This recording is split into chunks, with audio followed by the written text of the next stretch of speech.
지금까지 여러분이 여러 사람 앞에서 발표를 하거나 메시지를 전해야 했던 아주 떨리던 그 경험이 기억나십니까?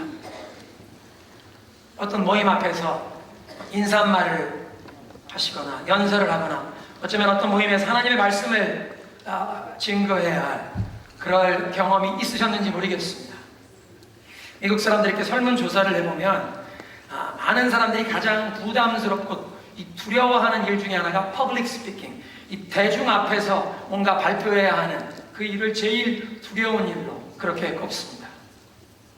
만약 여러분이 유명한 사람들, 어떤 분야의 최고 전문가들이 다 앉아있는데 그 앞에서 나 홀로 서서 발표를 하셔야 된다면 얼마나 떨리시겠습니까? 어쩌면 오늘 성경 본문에 사도 바울이 그런 경험을 했는지도 모르겠습니다. 오늘 성경 본문은 사도 바울이 그 아덴에서 전도했던 행적을 기록하는데 특별히 그 아레오바고 언덕에서의 설교가 유명합니다. 아덴이란 그리스 수도 아테네를 말하는 것입니다. 인류 역사상 제일 처음 민주주의 정치 체제를 실천했던 도시국가였습니다. 시민들이 선거를 통해서 지도자를 뽑았고 그 지도자들이 법대로 그 도시를, 그 나라를 이끌었던 그런 도시국가였습니다. 헬라 문명, 이 그리스 문명의 가장 뛰어난 인물들이 바로 이 아테네 출신이었습니다. 그 유명한 철학자 소크라테스, 플라톤 이런 사람들이 다 아테네 출신입니다. 알렉산더 대왕의 가정교사였던 아리스토텔레스도 아테네에서 활동했던 사람들입니다. 그래서 주전 5세기경에 아테네는 고대 사회의 철학과 문학, 건축, 예술 이 모든 분야의 최고 수준을 자랑하는 문화도시가 되었습니다.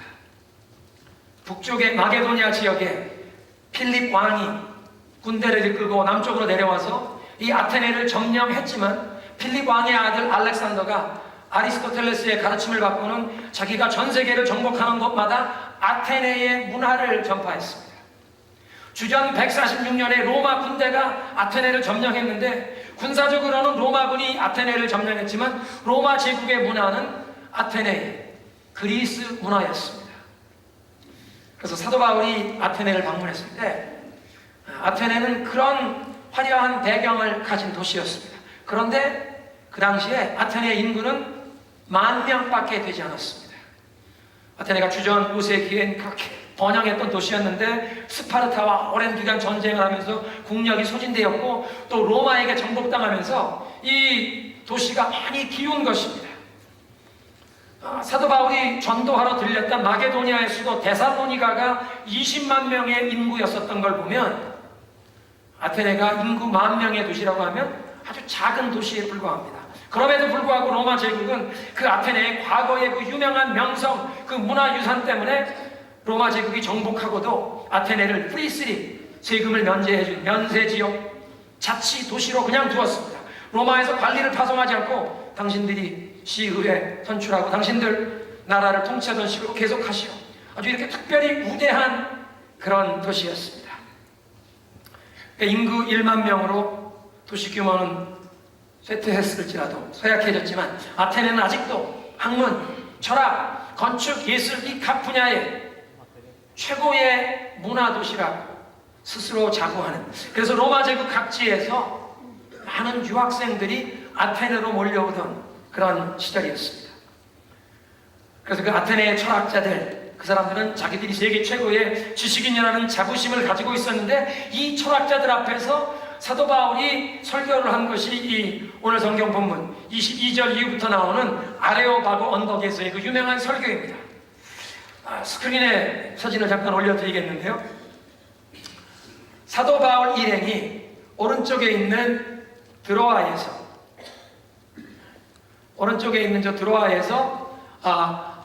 마게도니아 사람들의 환상을 보고 건너와서 우리를 도우라는 환상을 보고 드로아에서 배를 타고 건너가 빌립보에 가서 전도했습니다. 빌립보에서 데살로니가로 전도했고 이 지도에 나와 있지 않지만 베레아로 가서 전도하다가 거기에서도 사도 바울이 위험해져서 바닷길로 아덴으로 대피시켰습니다. 여러분 이 지도에 보는 것처럼 이 그리스라는 지역에 빌립보와 데살로니가는 북쪽 지역 마게도니아 지방이고 고린도와 아덴은 남쪽 지역 아게야 지방이 되겠습니다. 그 다음 사진은 아테네의 도시의 전경입니다.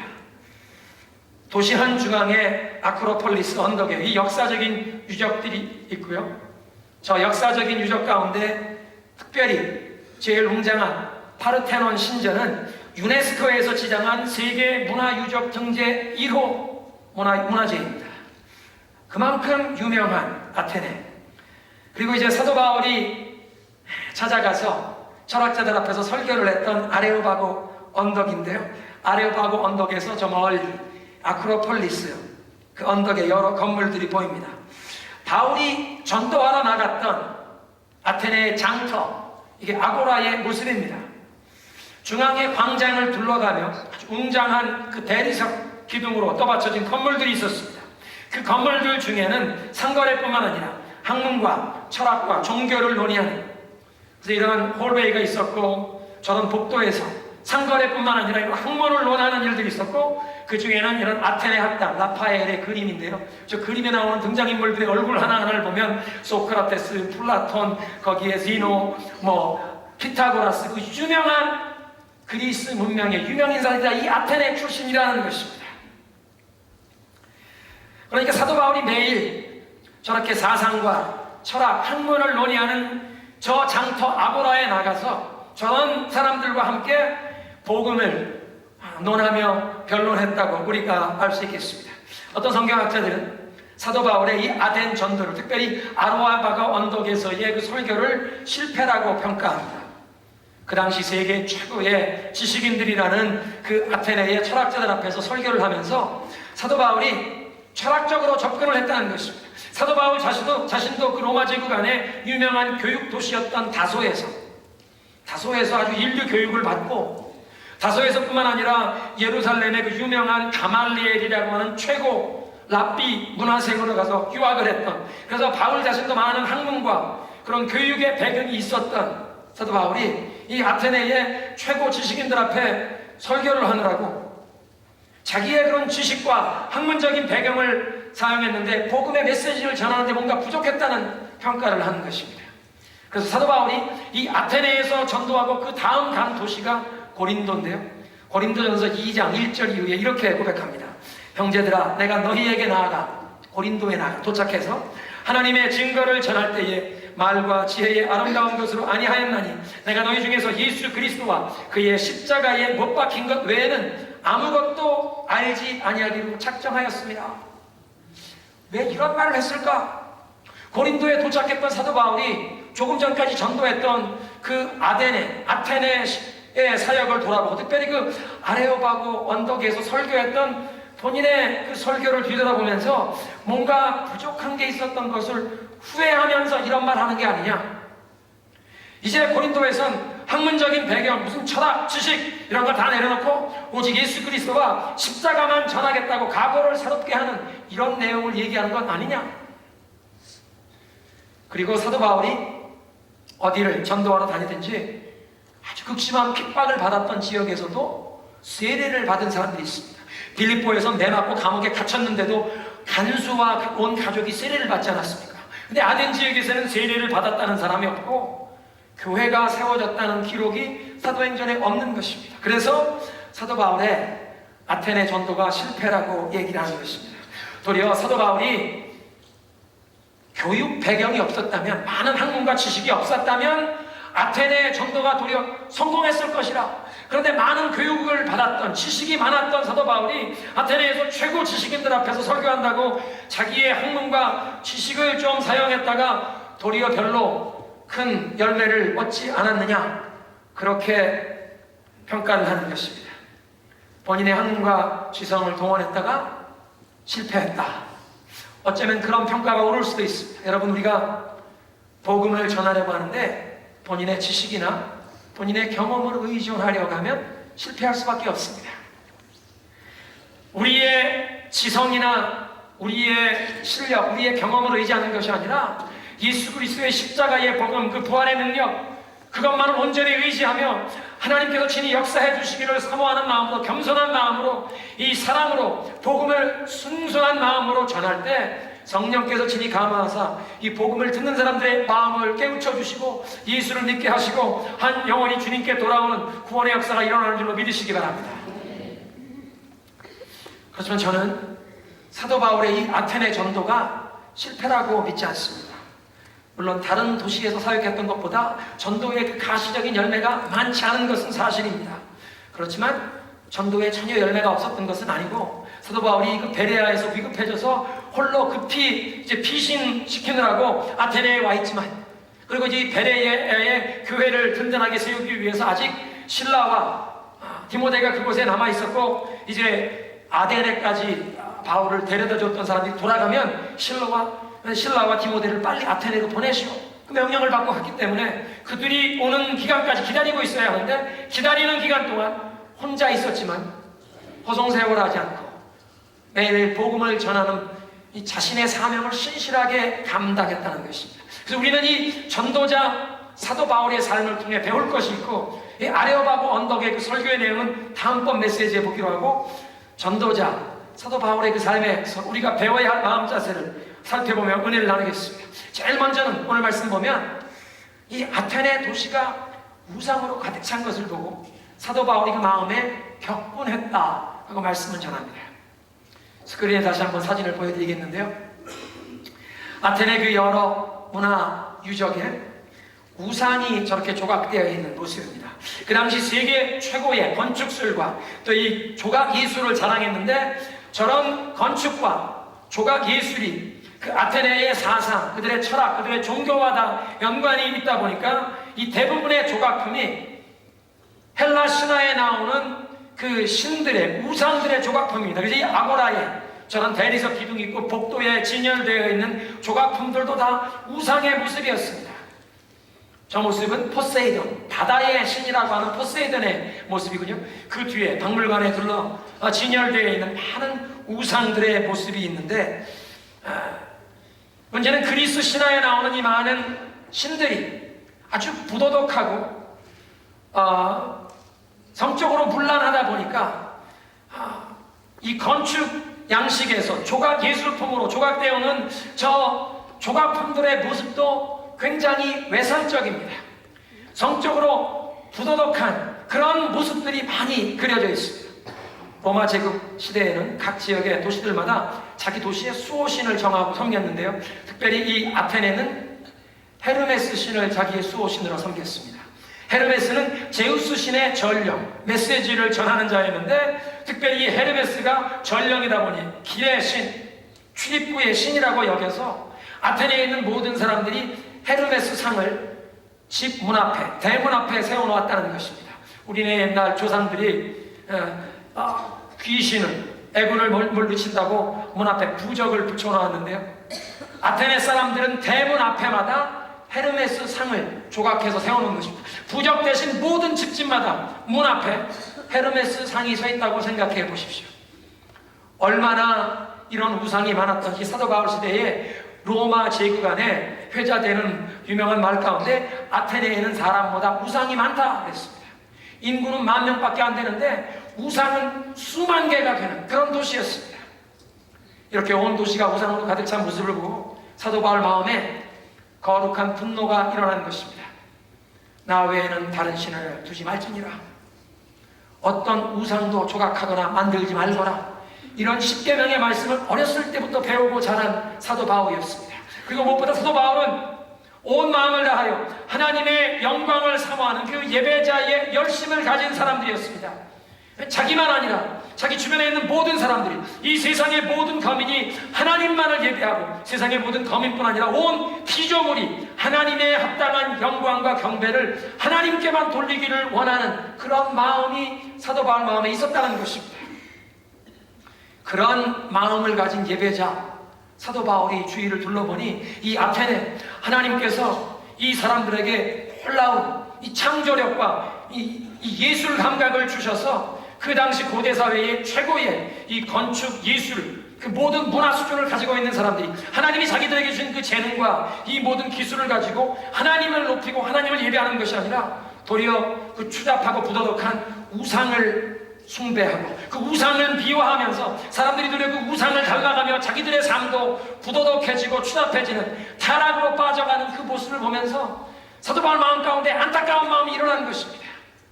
이런 거짓되고 죄악된 우상 숭배에서 이들이 자유함을 얻고 예수 그리스도 안에 있는 참된 기쁨, 참된 소망, 이 천국의 이 영광, 예수 그리스도 안에 있는 그 죄사함과 영원한 생명, 이것을 저들에게 전하기를 원했던 것입니다. 사랑하는 성도 여러분, 온 도시가 우상으로 가득 찬 것을 보고 사도 바울이 그 마음에 느꼈던 거룩한 분노, 우리들도 그런 거룩한 분노를 느껴야 되지 않겠습니까? 하나님이 아닌 거짓된 우상을 섬기느라 한 개인의 삶과 그 가정이 파괴되고 망가지고 고통받는 신음하는 수많은 우리의 이웃들을 바라보면서 우리의 마음에도 거룩한 부담이 일어나야 한다는 것입니다. 여러분, 우리 주변에 특히 탁마 지역에 도박 때문에 고통받는 가정, 여러 가지 중독 현상, 약물 중독, 마약 중독 때문에, 알코올 중독 때문에, 게임 중독, 인터넷 중독, 포르노 중독, 심지어는 폭력에까지 중독된 사람들. 여러분, 사람의 삶을 결박하는 힘이 있는 모든 병적인 현상은 다 우상입니다. 심지어는 돈 때문에 형제지간의 의가 갈라지고 돈 때문에 부모와 자녀 사이의 의가 갈라진다면 그건 분명히 우상입니다. 우리의 가정과 사회를 병들게 하는 이 모든 병적인 모습, 가정폭력, 학원폭력, 무절제한 이 탐욕과 쾌락을 쫓는 이 모든 것들이 우리 주변에도 우상으로 가득 차 있다는 증거가 아니겠습니까? 그리고 예수님께서는 이 우상에 얽매여 사는 자들을 그 모든 결박에서 풀어주시고 저희들의 삶을 치료해 주시고 저희들의 삶을 회복시켜 주시길 원하시는 줄로 믿으시기 바랍니다. 그러니까 우리가 마음속에 이 거룩한 분노를 품어야 할 대상은 사람들이 아니라 사람들을 이 죄의 유혹으로 묶어가는 이 모든 우상들, 이 악한 영적인 세력을 대적해야 한다는 것입니다. 사람들이 올바른 예배의 대상이신가 하나님 앞에 나오기만 한다면 예수 그리스도의 능력과 권세로, 예수 그리스도의 사랑으로 그 모든 우상에서 노임받고 죄의 굴레에서 노임받을 수 있기에 우리는 예수 그리스도의 그 구원의 능력, 예수 그리스도의 영광을 선포하며 찬양하며 성령의 능력으로 그리스도의 진리로 십자가의 사랑으로 나아가야 하는 줄로 믿으시기 바랍니다.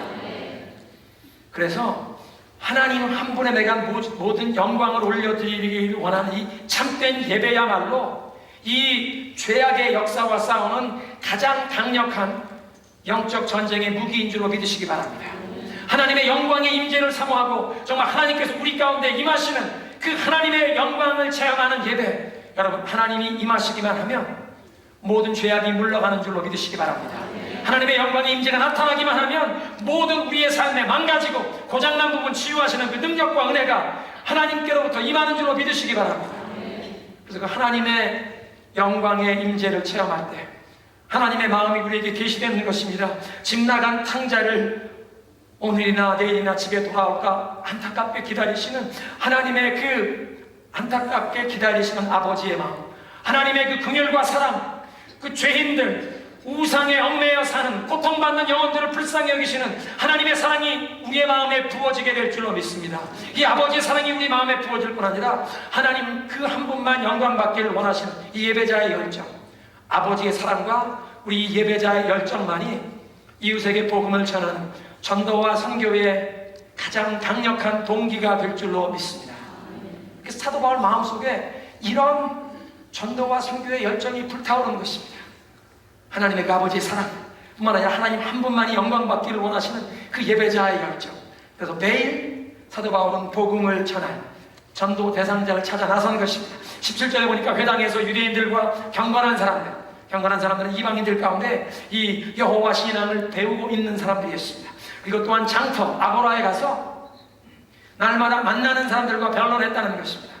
회당에 가서는 아마 성경 말씀을 펼치고 성경 말씀에서 그 구약의 모든 예언자들이 예언했던 메시아가 바로 예수님이시라고 그 많은 사람들에게 말씀으로 변론했을 것입니다. 그리고 장터에서 그 아테네 핫댐 아고라에 가서는 그 사람들이 알아들을 수 있는 말로 복음을 전했을 것입니다. 18절에 보면 그 아고라 장터에서 바울이 변론했던 두 부류의 철학자들을 열거합니다. 첫째는 에피쿠로스 철학자들인데요, 이 사람들은 물질주의자요, 쾌락주의자였습니다. 물질주의. 이 세상은 눈에 보이는 게 다라. 그러니까 영적인 세계를 믿지 않는 사람들입니다. 무신론자들입니다.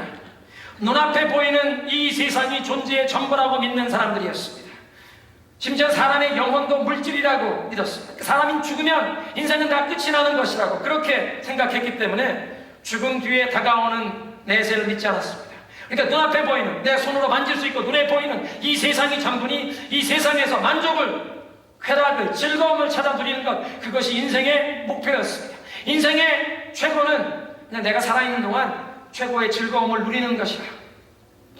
여러분, 오늘도 이런 생각으로 살아가시는 분들 여러분 주위에서 많이 보셨죠?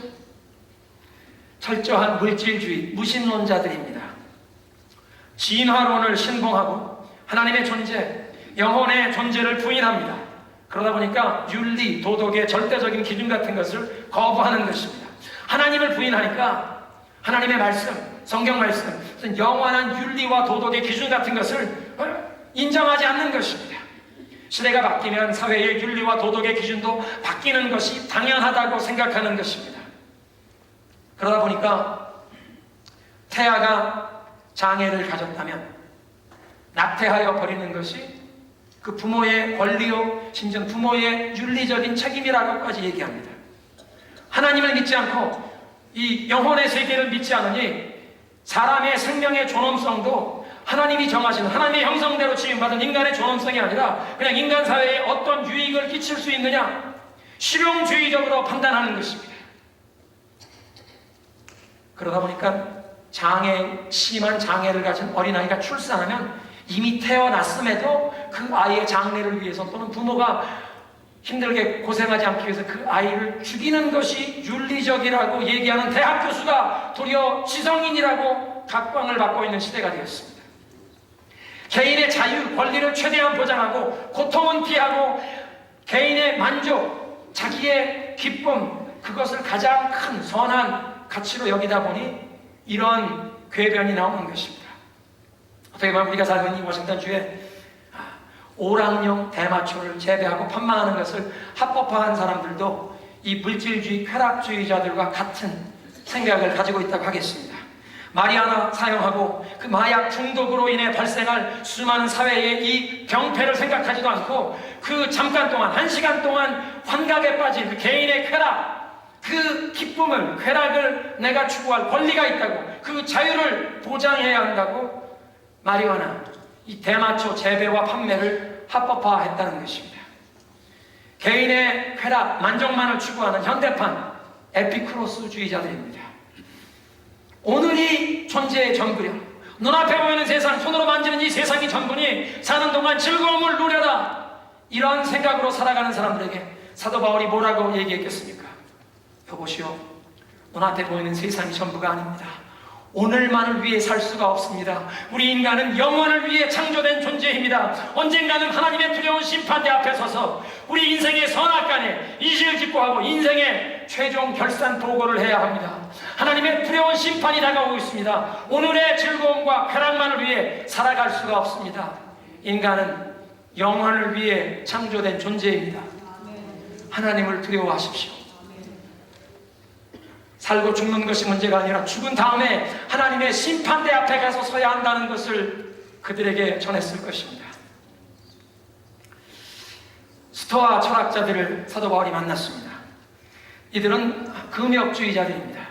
인생은 선과 악이 섞여 있는데 내 인생에 고통스러운 것, 악한 것이 다가오는 걸 내가 막을 수 없으니 그냥 인생에 나에게 다가오는 모든 것을 참고 이겨내야 한다. 금욕주의자입니다. 운명론자입니다. 오늘날도 우리 주변에 이 스토아 철학으로 살아가는 분들이 계십니다. 나의 인생에 섭리하시고 개인적으로 개입하셔서 나를 인도하길 원하시는 하나님이 계신 것도 모르기 때문에 인생에 내가 경험하는 모든 어려움과 환난을 나의 혼자의 힘으로 그것을 이겨내야 하는, 이것이 나의 팔자요, 나의 운명이라고 생각하는 것입니다. 그리고 이 모든 고통과 어려움을 내가 극복하고 이겨내면 자수성가하는 것이라고 믿는 것입니다. 여러분, 그렇지만 인생에 다가오는 이 모든 어려움과 환난을 나 홀로 감당하고 그것을 이겨낼 만한 강한 의지력을 가진 사람이 몇 명이나 됩니까? 그 모든 고통을 감당할 자신이 없는 사람들은 그러면 어떻게 인생을 살아가란 말입니까?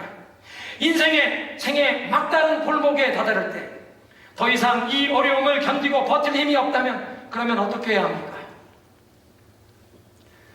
이렇게 인생의 무거운 짐을 내가 홀로 감당하며 살아야 하는 것으로 잘못 알고 고통을 견디며 살아가던 그 사람들에게 사도 바울은 복음을 전했을 것입니다. 당신의 인생의 그 모든 염려와 그 모든 어려움을 당신 홀로 지고 가지 않아도 됩니다. 선한 목자 되신 예수님께서 당신을 인도해 주시길 원하십니다. 당신의 그 모든 무거운 짐을 대신 감당해 주시길 원하시고 당신을 그 완전한 사랑과 지혜와 능력으로 쉴 만한 물가로 푸른 초장으로 인도하기를 원하시는 예수 그리스도가 계십니다. 그분은 살아계신 영원한 하나님의 아들이십니다. 당신에게 오늘도 말씀해 주시고 당신의 기도를 들으시고 당신을 인도해 주시기를 원하시는 예수님께 나오십시오. 살아계신 선한 목자 예수님을 그들에게 소개한 줄로 믿으시기 바랍니다.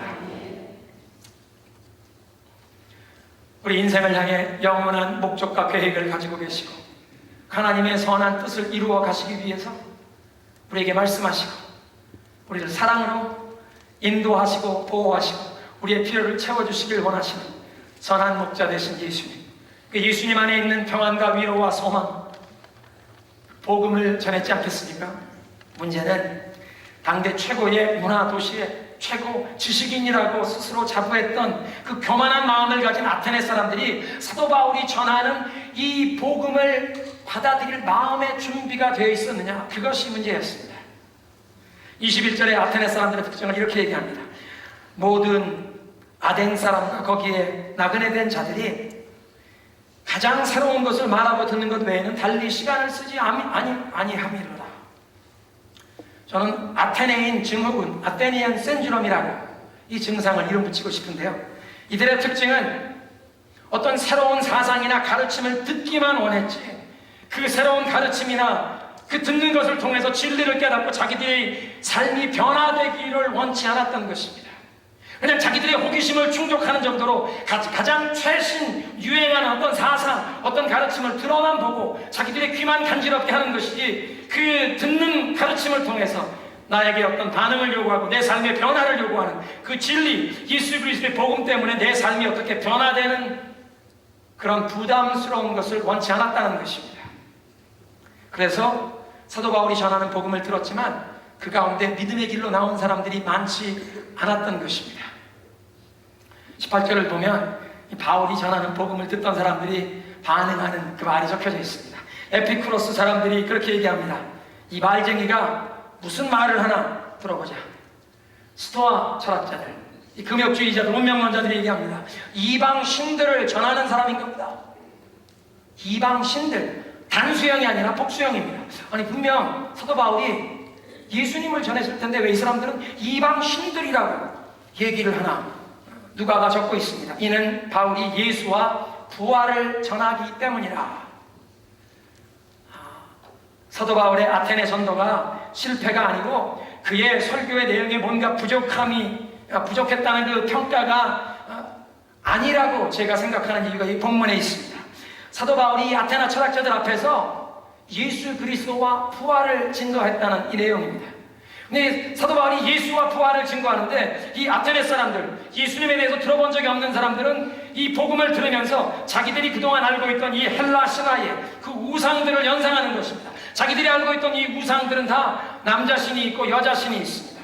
그냥 남자신, 여자신 짝만 이룬 게 아니라 부도덕해서 막 바람 피기도 하고 이런 추잡한 일들이 있는데 자기들이 생각하는 신은 항상 남자, 여자신이 같이 다니는데 이 바울이라는 사람이 얘기하는 걸 가만히 들어보니까 예수를 전하고 부활. 근데 부활이라는 말의 헬라 말이 아나스타시스, 여성형 명사입니다. 무슨 얘기냐면 아나스타시스, 부활이라는 그 이름이 헬라 말로 여자의 이름처럼 들리기도 하는 것입니다. 그러니까 이 사람들이 이렇게 이 사람이 전하는 지금 종교는 예수라는 남자신과 그의 짝인 아나스타시스, 부활이라는 여자신이 있나 보다.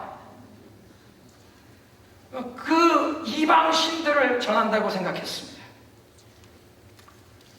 대상이 누구든지, 심지어 그 헬라의 최고의 지식인들이라는 사람들 앞에서도 사도 바울이 가감없이 예수 그리스도의 십자가와 부활을 증거한 줄로 믿으시기 바랍니다.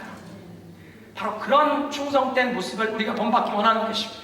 오늘 메시지를 정리하겠습니다. 사도 바울이 아테네에 가서 그 온 도시가 우상으로 가득한 것을 보며 그 마음에 거룩한 분노를 느꼈습니다. 왜냐하면 사도 바울은 하나님의 그 영광, 하나님의 영광을 사모하는 열심을 가진 예배자였습니다. 세상 모든 사람들이 그 하나님을 예배하며 하나님께로부터 내리는 그 축복과 은혜, 그 사랑을 누리며 살기를 원하는데, 사람들이 참 하나님이신 예수 그리스도를 예배하는 것이 아니라 우상을 섬기면서 그 우상의 굴레에 죄악 가운데 그들의 삶과 가정이, 그 사회가 병들고 고통받는 모습을 보면서 그들에게 예수 그리스도의 사랑을 전하고 복음을 전하고 그들이 이 우상의 굴레에서 노임받기를 원한 거룩한 부담을 느낀 줄로 믿으시기 바랍니다. 그들을 불쌍히 여기는 그 아버지의 사랑, 예배자의 열정으로 매일 전도했습니다. 사도 바울이 매일 그 장터에서 만났던 사람들, 동일한 사람들을 우리도 우리의 삶의 현장에 만나고 있습니다. 에피쿠로스 사람들처럼 눈앞에 보이는 이 세상이 존재의 전부인 것처럼 살고 있는 사람들, 그래서 이 인생의 쾌락, 세상의 부귀 영화가 전부인 것처럼 살고 있는 그런 분들이 얼마나 많습니까? 그런 분들에게 우리는 복음을 전해야 합니다. 예수 그리스도 안에 있는 그 영생의 소망을 전해야 하지 않겠습니까? 우리는 오늘 눈앞에 보이는 이 현세를 위해서만 존재하는 것이 아니라 영원한 세계가 다가오고 있습니다. 하나님 앞에 심판대에 가서야 합니다. 그러나 예수를 믿으십시오. 우리의 모든 죄를 사함받고 심판대 앞에 서지 않습니다. 영원한 생명의 소망이 주어집니다. 복음을 전해야 할 줄로 믿습니다.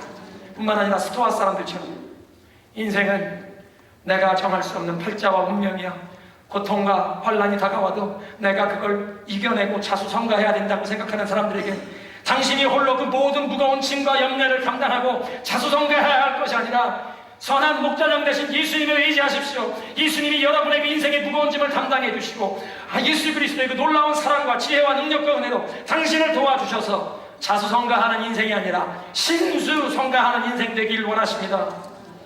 복음을 전해야 할 줄로 믿습니다. 이런 사람들에게 전해야 할 복음, 예수 그리스도의 십자가와 부활인 줄로 믿습니다. 비록 사도 바울처럼 우리가 변론을 하지 못한다고 할지라도 그 영혼들을 위하여 하나님 앞에 부르짖어 기도할 수 있지 않습니까? 하나님, 죄와 우상에 억눌려 고통받는 나의 이웃을 불쌍히 여겨 주옵소서. 그들의 영혼의 눈이 열려 예수 그리스도의 그 진리, 그 소망, 그 참된 생명을 받아들이게 하옵소서. 하나님, 저들의 영안을 열어 주옵소서. 잘못된 인생 철학에 갇혀서 우상을 섬기며 살고 있는 그 한 영혼 주님 앞에 인도할 수 있도록 하나님, 우리 마음 가운데도 그 아버지의 사랑을 부어주시고 하나님의 영광을 사모하는 그 예배자의 열정을 부어 주옵소서. 우리의 삶 가운데 하나님의 영광의 임재를 사모하는 예배의 회복을 사모하십시다.